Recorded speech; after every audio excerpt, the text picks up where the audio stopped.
This is my backyard swimming pool that I have stocked full of native fish species, ranging everywhere from green sunfish to largemouth bass, other types of sunfish, and even a spotted gar.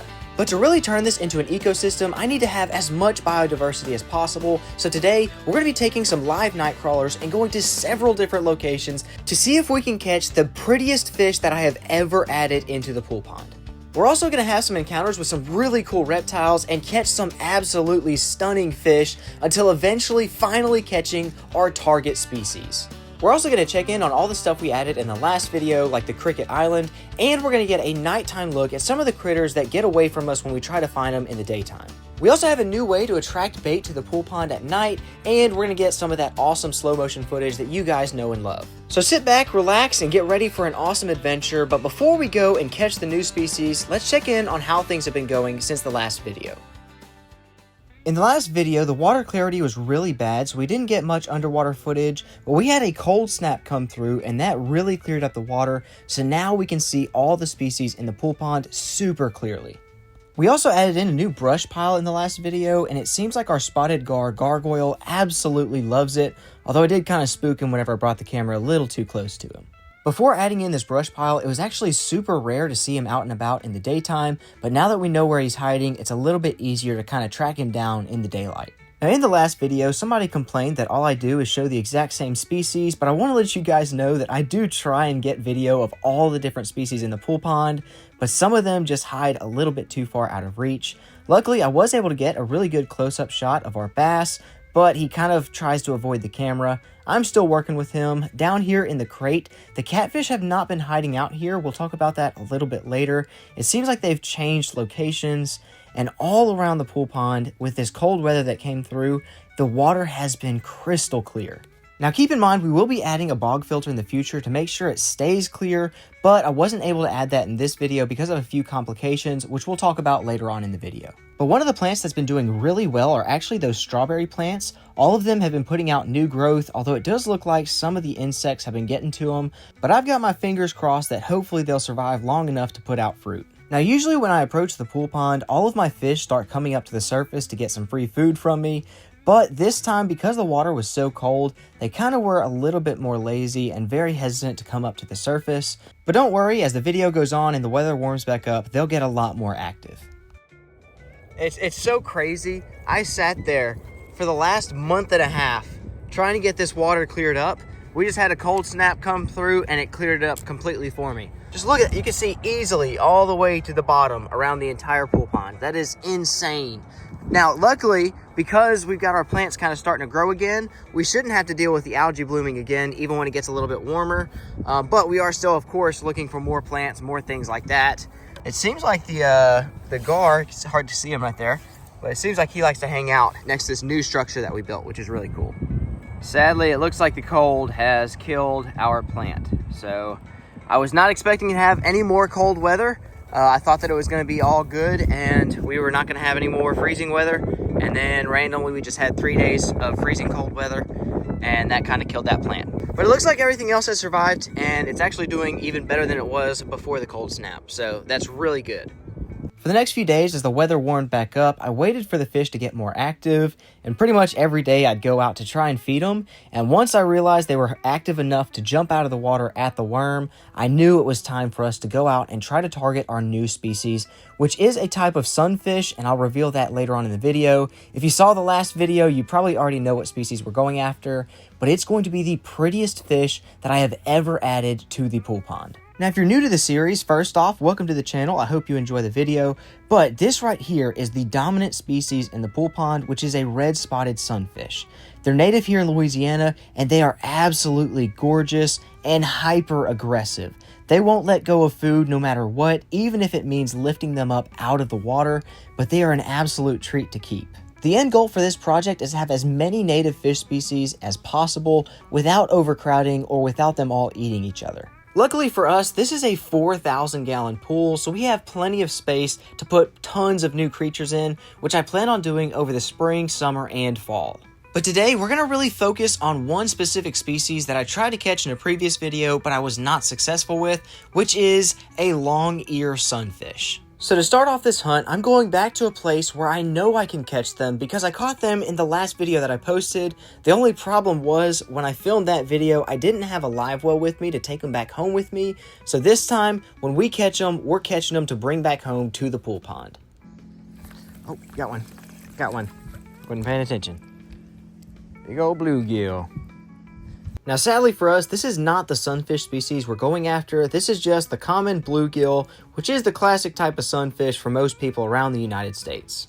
Sadly for us, most of the sunfish species eat the exact same thing and hang out in the same areas, so it's going to be tough to only catch long-eared sunfish and avoid the bluegill and other types of sunfish. But sadly, the fish weren't biting here aside from that one bluegill, which is really strange because usually I tear up the bluegill and other sunfish in this area, but I decided to cut my losses and head out to the next spot.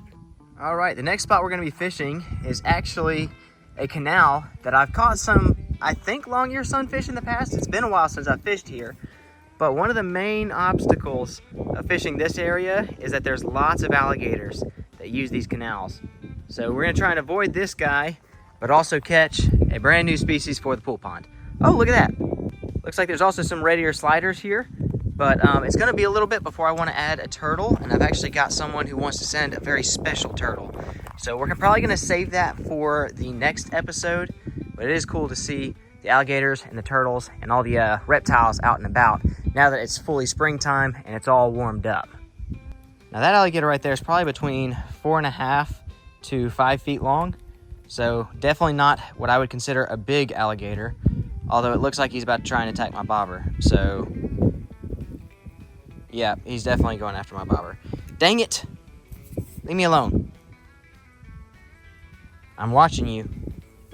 No, no, no. Bad, bad. Go away. That's a stick, dummy. That's a stick, dummy. Oh, he is longer than I thought. He's a 6-footer. All right. The thing about alligators is they're deceptively long because of that tail. Please go away so I can fish. Please. Please go away. Okay, we're going to fish behind him and see if we can catch something there. No, no. Don't even think about it. Don't even think about it. Come on. I'm hoping I can catch a fish before he really goes after it. It's a bobber. It's not food. We're gonna move. We're probably gonna have to move to the other side of the bridge. Dead gummit. I mean, I love alligators, don't get me wrong, but they can be one of the most annoying things to deal with whenever you're fishing because they'll go after anything topwater, from bobbers to whopper ploppers, popper lures, pretty much anything you throw in the water. So maybe I can cast a little bit further out and maybe that'll buy me a little bit of time. The cool thing about sunfish is they're usually active throughout the day. So you don't have to fish just early morning or in the evening like you do with a lot of other species. Like bass typically don't bite as well in the middle of the day, but sunfish will eat pretty much all day, every day. And it's pretty tough to have a day where the sunfish aren't biting. Dead gummit. All right, we're going to the other side. Okay. This side, oh, there's a turtle right there. Now, obviously, the alligator could, at any point, come this way, but I'm hoping we can catch a fish before that happens. I see all this structure right here, and I'm hoping that there's some fish tucked up underneath it, waiting for something to come around those roots. Now, wind's working against us, too. There we go. Just gonna let it kind of naturally drift this way. No! Oh, snap. This is not good. This is not good. This is not good. Okay, we're good. We're good. We got it away from him.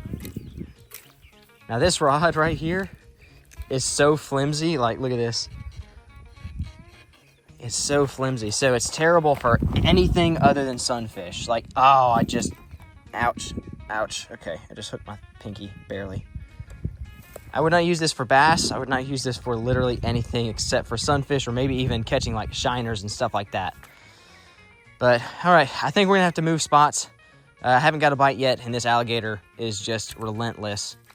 Kind of want to see if I can get him to come over here just so I can see his body real quick. Come on, I want to see your whole body. Ooh, look at that. That's a pretty gator. He's a young one. He's not too old. I'd say at about 5.5 feet long. I want to say that it's about 3 or 4 years, but I could be mistaken. I'll have to look that up later. But anyways, we're going to go ahead, pack things up here, and move on to our next spot, which is just down the road, luckily, but hopefully the alligators are not quite as active over there. With spot 2 being a bust, I'm hoping that spot 3 has a little bit more luck for us, because this long-eared sunfish shouldn't be too hard to catch. And the spot I'm going to is a place that I like to call the Alley of Gators, because there's usually a whole lot of alligators hanging out here, and there's actually a truck that comes by every now and then, and I've seen them throw their fish guts out to the alligators, so I know the alligators here are very brave. But the only things that I saw moving out here was the current, and every once in a while I'd see a gar splash, but I fished for about 30 minutes and again had absolutely zero luck. This little bridge is also a favorite spot for coyotes to bring their kills.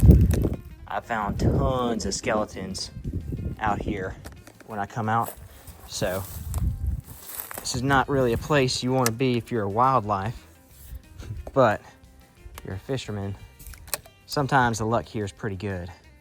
The water is really low right now, though.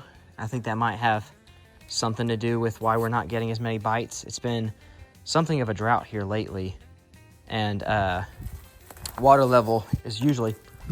That was a big snake, holy cow. Now, I only caught a glimpse of it for a half a second, but I'm pretty sure this is what's called a banded water snake, and it's non-venomous, so don't worry, I wasn't in any danger, but it was crazy that it was a couple inches from me, and I never knew it. He was right by my shoe. I didn't even see him. I don't know if it's going to show up on camera. Anyways, what I was trying to say is usually the water level is up to the bottom of those same bags or even a few things up from it. So this water is extremely low right now. But I was kind of hoping that we'd still be able to get something out here. Unfortunately for us, that was strike 3 and I was out of there. Oh, you can see a little jawbone hanging out right there. All right, we're gonna, I guess, pack up here and move on to another spot. Maybe we need to wait until this evening. Maybe the tide's moving weird or something. I don't know. I don't know what I can even say to explain this level of non-movement from sunfish. That's crazy. So I took a lunch break and came back out later in the evening to a beautiful swampy location that I have also caught these guys in the past. The only problem is you also have to watch out for all the other sunfish species that'll try to attack your bobber first. Oh, I just saw something. I think I got some. No, I let go, whatever it was. Just saw something right there. Oh, we got one. Ah. Sadly for me, this is a species we already have a lot of in the pool pond, and that is a red-spotted sunfish. These guys are all over in these waters, and like you see in the pool pond, they are hyper-aggressive and attack your bait as soon as it hits the water. Another name for those red-spotted sunfish is stump knockers because they like to hang out around stumps, so I tried to fish a little bit out more into the open.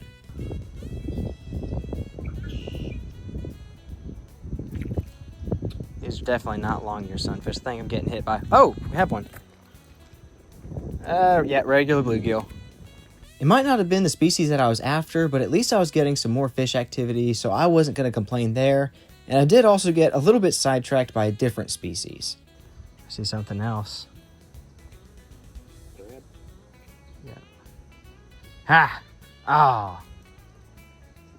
Crabs can be an absolute menace while fishing, so every once in a while I like to pick on them and show them who's boss.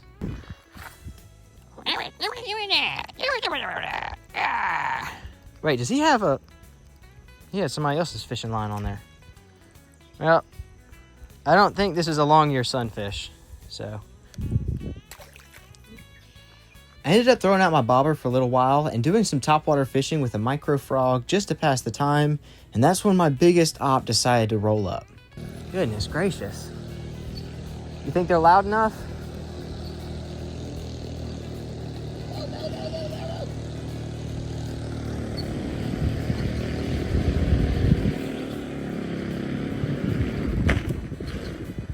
There's a big old boat with a very loud motor coming through, and so we had to reel in all of our lines that were cast out pretty far, and that in itself isn't really too big of a deal. The real problem came a couple minutes later when he decided to come right back through, and then a couple minutes after that, go back the opposite direction, which he repeated several times back to back. But I was tolerating it because I was finally starting to get some really good bites.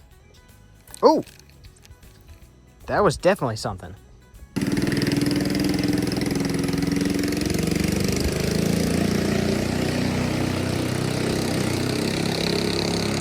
Oh, got one! What is that?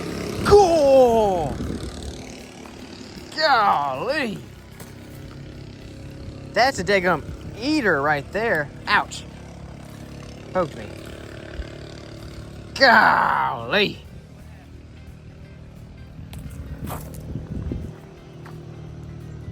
What? That's a good sized bluegill right there. Oh, nice. Golly, he's a eater. Nice dude right there. But not our target species. So we execute. No, we're not gonna. Oh, he just splashed the mess out of me. He's escaped from the oil this time, but maybe I'll do a bluegill catch and cook video for the second channel.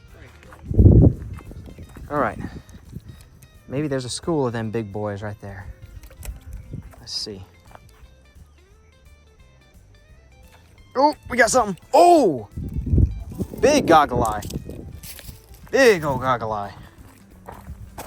Oh, he's pretty.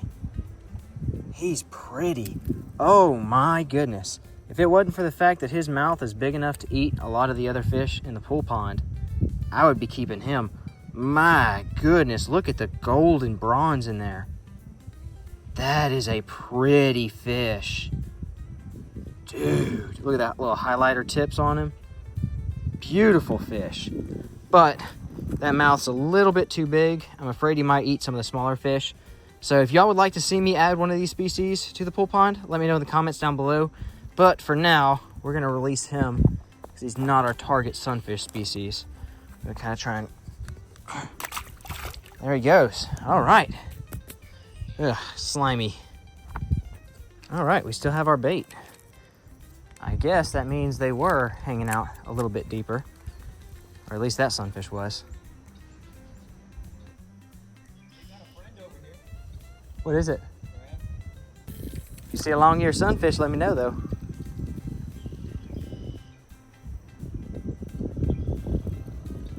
I swear if he's coming this way, that dude is an op. Oh, I had something. This dude on this boat has come by, without exaggeration, 4 times at this point. I want to try and catch whatever this was that just bit. We catch a couple more and then we'll go down to the boat launch. Oh, we had one.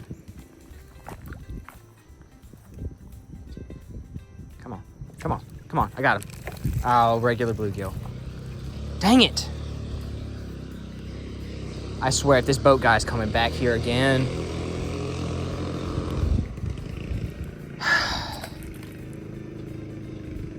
What could you possibly need to go back and forth for, brother? He's not running jug lines. He's just driving his boat back and forth, back and forth, back and forth.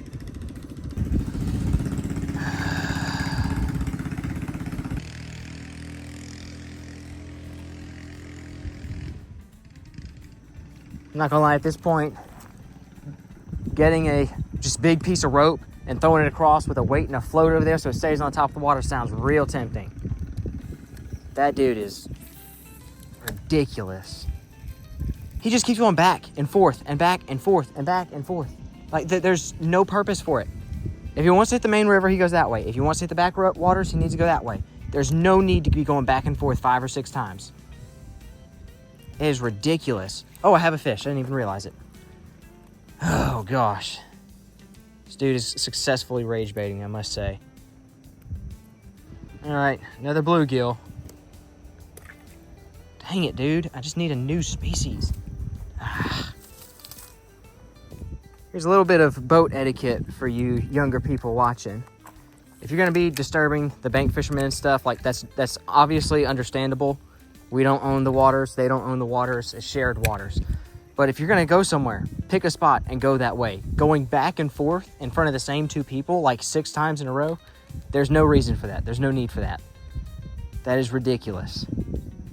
And it's not because there's no way to get out. That you could get out that way, He could get out that way. He could have got out that way. He just is deciding to just go back and forth and do nothing. Like, it does not make any sense.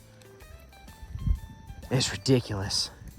Poor Ben can't keep his line in the water for more than 2 minutes without having to reel it back up because of that dude coming back and forth. Put that guy in the video. Huh? Put him in the video. I ain't gonna put his face in the video, but it's aggravating, dude. I ain't about putting people on blast like that, but that's ridiculous.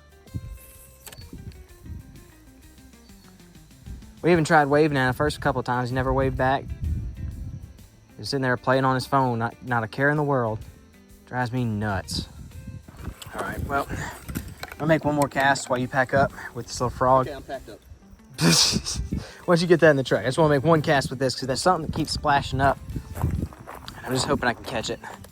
As you can tell, Ben was very fed up with this dude, so we decided to just head back further down to the boat launch to try our luck there. But no matter where I cast, I couldn't get any action, and it seemed like the day was going to come to a close without either of us catching our target species. But on the bright side, we did get to see an absolutely stunning sunset out here on the river, and tomorrow I'm going to head back out to yet another location to see if we can finally catch that dead gum long-ear sunfish. But it's going to be an early morning tomorrow, so I'm going to need some special energy, and that's where today's sponsor comes in. W is like an energy drink, only better. W uses the coffee fruit extract as a main source of caffeine, which delivers a much milder and jitterless type of energy, which I personally absolutely love. They have tons of different flavors. My personal favorites have been Grandpa's Denture Water and Blue Raspberry. They've just been the absolute best. But beyond the flavor, it's also made with much better ingredients than your standard run-of-the-mill energy drink, and they list every single ingredient on the back. They don't use any artificial dyes or colors, no maltodextrins, no sugar, and no fillers whatsoever. I myself was a little bit skeptical about jitter-free energy that was supposed to give 0 crashes, but I've been using it for 4 months now, and I absolutely love it. Just simply add it to water or whatever drink you prefer. I like to do sparkling water to make it more like a soda, and then you're ready to go. If you want to pick some up for yourself, use the link in the description down below or the pinned comment and use my code TOXINTEN for 10% off your order.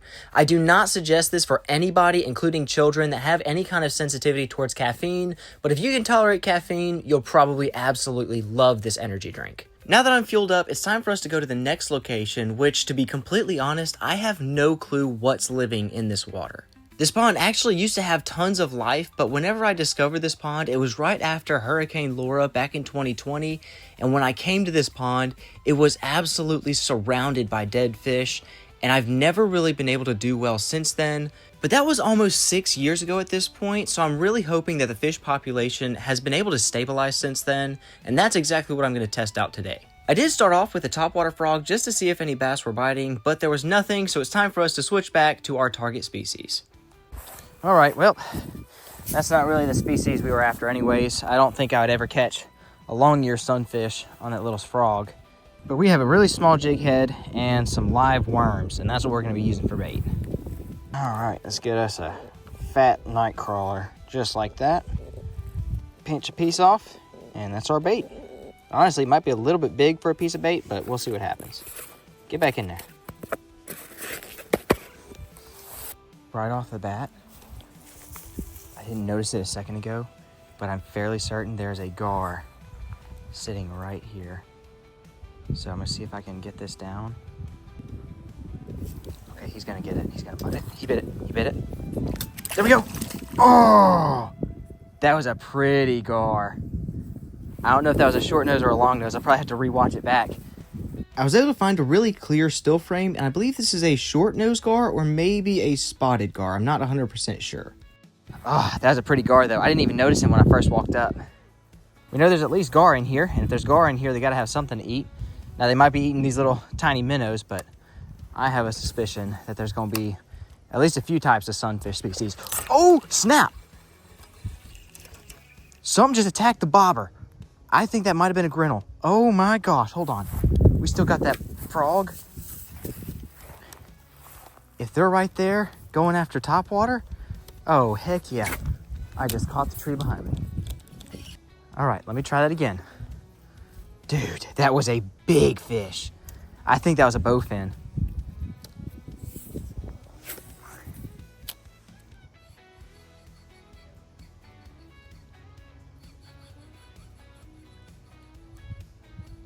It's following it. It was following it.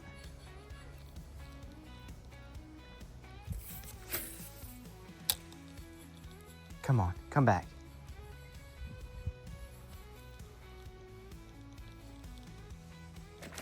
There we go. Oh, it's good. Whatever it is. It's a bass. That's a bass. Oh, he's got a good mouth on him. He's a little skinny, but dude, I was not expecting to catch a bass. I thought that was going to be a grinnell or something. There we go. All right. Well, we were actually out here for long-ear sunfish, so we're definitely not going to keep him, and he would eat everything in the pool pond. But look at that.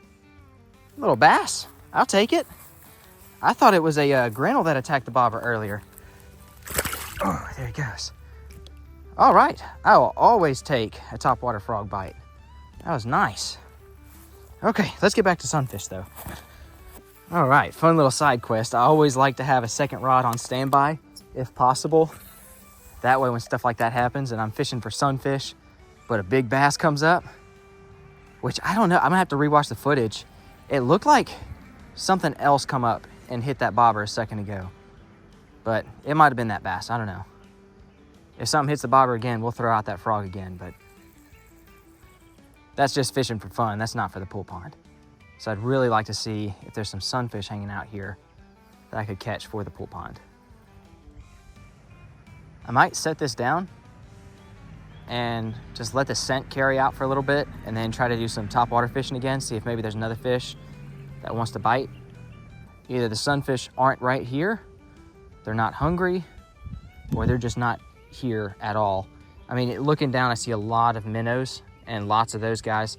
Those could technically be enough food for those gar and the bass. Although it looks like something just moved right there. Well, there's a couple spots over there I could try out. I'm just gonna set this down for a minute, do a little bit more topwater fishing, and if something grabs that rod, I'll reach down and get it. But seems like nothing's really wanting that worm right now. I kind of mentioned this a little bit earlier, but usually sunfish will be active throughout the day and they're the easiest fish to catch. But for whatever reason, I could not get a sunfish to bite for nothing.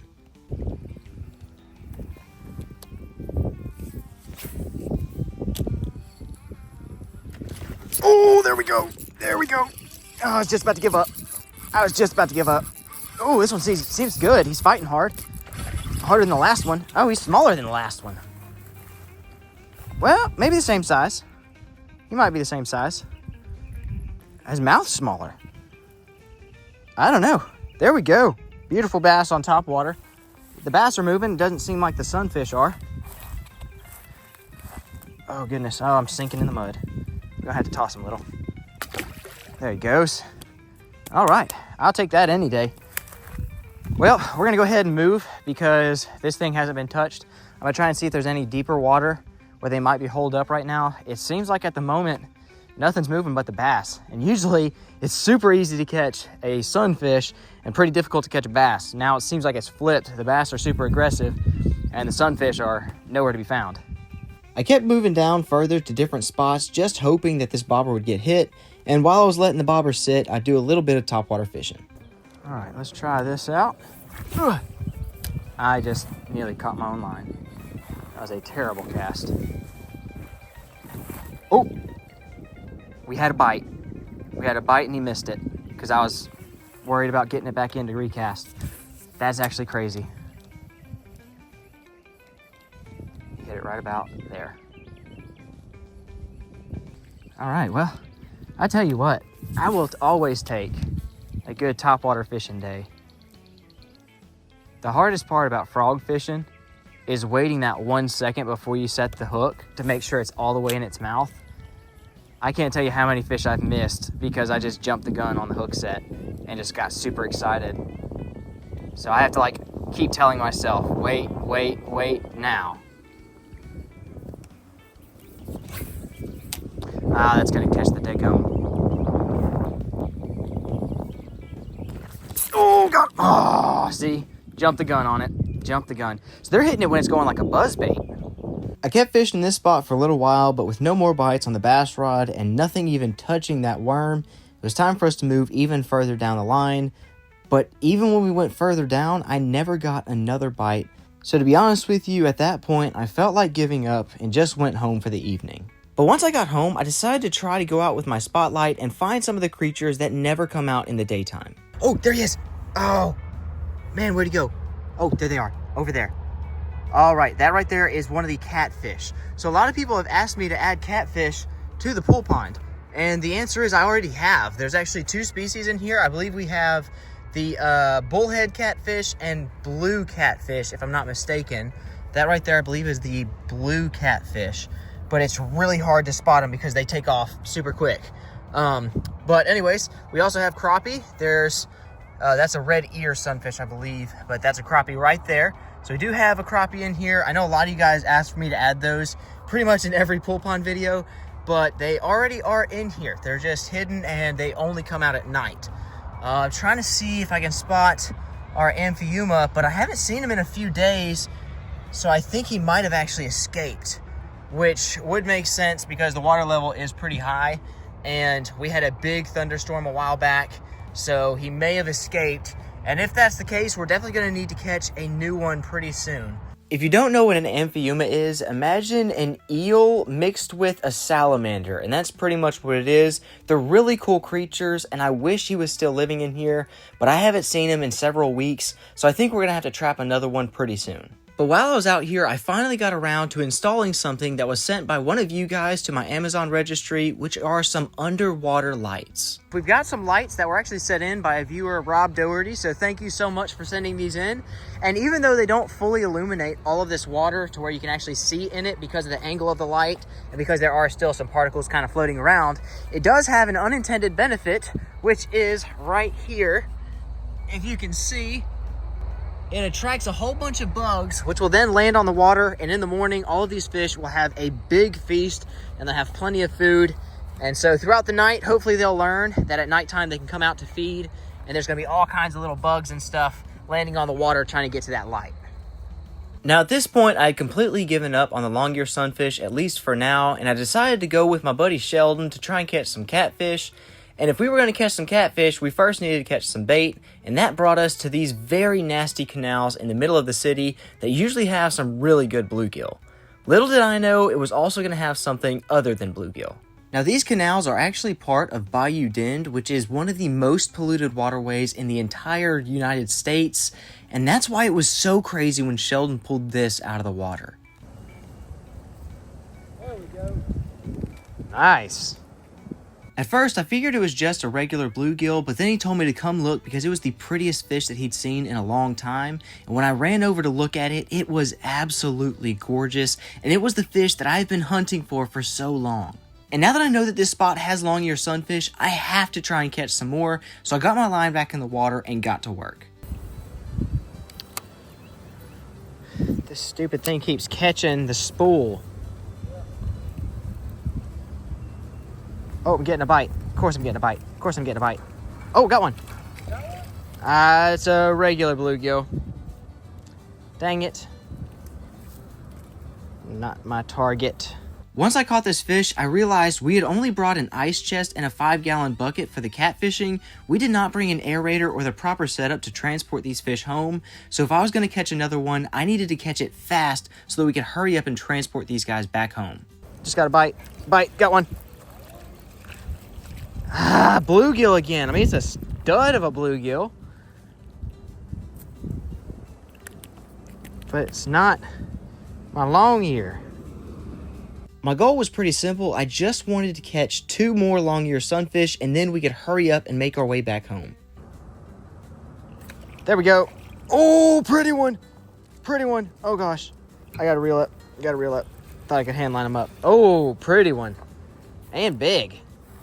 But this is not... Okay, that's not a long ear. What is that? That's just a regular bluegill with some pink colors? Wow. All right. That's pretty. Wow. Oh, there we... bluegill. Dang. Pretty bluegill. I mean, all the fish out here have really nice colors to them. They're not very dull at all, but... not the fish I'm after. Different sunfish species. Come on. At this point, I was thinking Sheldon caught the only long-eared sunfish in these waters, but then my luck turned around. There we go. Oh, it's a pretty one. It's a pretty one. Oh my gosh. Oh my goodness gracious. That is a gorgeous fish. This is, without exaggeration, probably the most beautiful fish I have ever caught out in the wild. Oh my gosh. I did not want to lose this fish, so I hurried up, put him in some fresh water, and Sheldon actually was able to catch one more as I was packing up, so it's time for us to speed back home as fast as possible to get these guys released.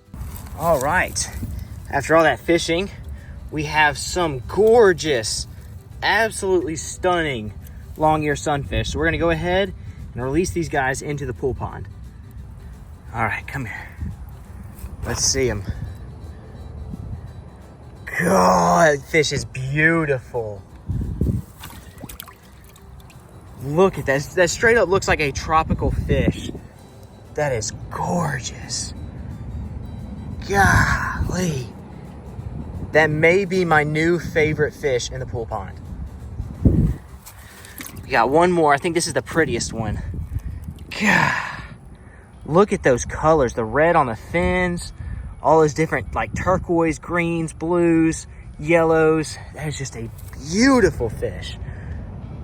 And we have finally caught one for the pool pond. My goodness gracious. We've been after these guys for so long. Goodness gracious. That water is looking gorgeous right now.